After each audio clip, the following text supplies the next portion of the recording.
इश्क तुमसे हुआ का प्रोमो देख के सबके माइंड में क्वेश्चन है कि क्या अमर मंगनी कर लेगा नौशी से और क्या नोमी गुल को ट्यूशन पढ़ाने की इजाजत दे देगा। सब क्वेश्चन के मैं आपको आंसर देने वाली हूँ, बल्कि फुल स्टोरी का रिव्यू शेयर करूंगी। उससे पहले हर रोज की तरह रिक्वेस्ट, अगर न्यू है तो चैनल को सब्सक्राइब कर दें। सबसे पहले नफीस की दूसरी बीवी पे बात करते हैं, जो कि पहले दिन ही सास का गरेबान पकड़ने पे आ गई। नफीस को तो गुल पे हुक्म ही चलाना आते थे, लेकिन अब इनके आगे मिन्नतें करनी पड़ती हैं कि अम्मा के साथ बना के रखें, वरना अम्मा इस घर में टिकने नहीं देंगी। लेकिन मिसेस नफीस कहती हैं कि इस घर से मुझे कोई निकाल नहीं सकता है, आपकी मर्जी से आई हूँ, जाऊंगी मैं अपनी मर्जी से। कहते हैं जिंदगी मकाफाते अमल है। फातिमा का जैसा रवैया गुल के साथ था, अब नफीस की दूसरी बीवी का वैसा ही रवैया फातिमा के साथ। यहाँ तक कि फातिमा के बच्चे पे भी हाथ उठाएगी, ना सिर्फ घर वालों का जीना हराम करेगी बल्कि दौलत भी बटोरेगी। महंगी महंगी शॉपिंग करके फातिमा और नफीस की माँ का खूब दिल जलाएगी। वैसे फ्रेंड्स, ये सीन क्या कमाल का होगा। आई होप हम बहुत एंजॉय करने वाले हैं। फातिमा को तो घर का नौकर बना के रखेगी, जो कि गुल को बीमारी की हालत में नहीं बख्शते थे, अब सब हाथ मलते रह जाएंगे।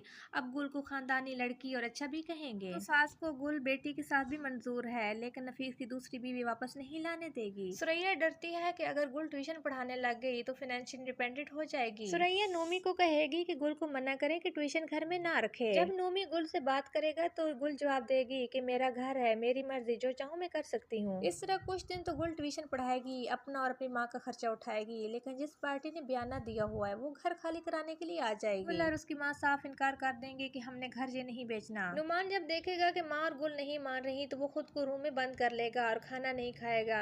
सुरैया माँ बेटी को सही जलील करेगी। नोमी की माँ नोमी की मिन्नतें करेगी कि दरवाजा खोलें, अपने आप को अजियत मत दें, तो नोमी यही ड्रामा रचाएगा कि मरने दे मुझे, मेरा कारोबार डूब गया, मेरे पास कुछ नहीं है। बहुत ही इमोशनल सीन आने वाला है। गुल जब देखेगी कि हालात ऐसे बन गए हैं कि घर बेचना मजबूरी बन गया है, तो वो कहेगी ठीक है घर बेच दें। बिक जाएगा, खाली करना होगा। भाभी और भाई तो राजी हो गए हैं, लेकिन गुल की माँ ये सदमा बर्दाश्त नहीं कर पाएगी, वो मर जाएगी। अब गुल अकेली हो गई है, मिसकैरेज भी हो जाएगा। एक माँ थी वो भी साथ छोड़ गई। नफीस भी गुल को तलाक दे देगा। दूसरी तरफ अहमर की माँ अहमर की मर्जी के खिलाफ मंगनी की तैयारी कर रही है। अहमर साफ इनकार करने वाला है। नौशीन पे तो अहमर की मोहब्बत का भूत इतना सवार हो चुका है कि वो दोबारा अपने आप को नुकसान पहुंचाएगी। इस तरह अहमर मंगनी करने के लिए तो राजी हो जाएगा, लेकिन शादी नहीं करने वाला। गुल के होते हुए वो किसी और से शादी के बारे में सोच भी नहीं सकता। गुल भी अब जॉब के लिए निकलेगी। अहमर से अपने बिजनेस में पार्टनर की ऑफर देगा, गुल एक्सेप्ट करेगी। गुल तो अब इतनी तरक्की करने वाली है कि आसमान छुएगी। गुल के पास अब सब कुछ होगा। अहमर गुल को प्रपोजल भेजेगा, गुल भी एक्सेप्ट कर लेगी। सुरैया और नोमी के पास अब छत तो क्या खाने को भी नहीं होगा। मुझे लगता है इस ड्रामे की स्टोरी कुछ इस तरह होगी। क्या आप एग्री करते हैं? कमेंट्स में यस नो जरूर लिखें।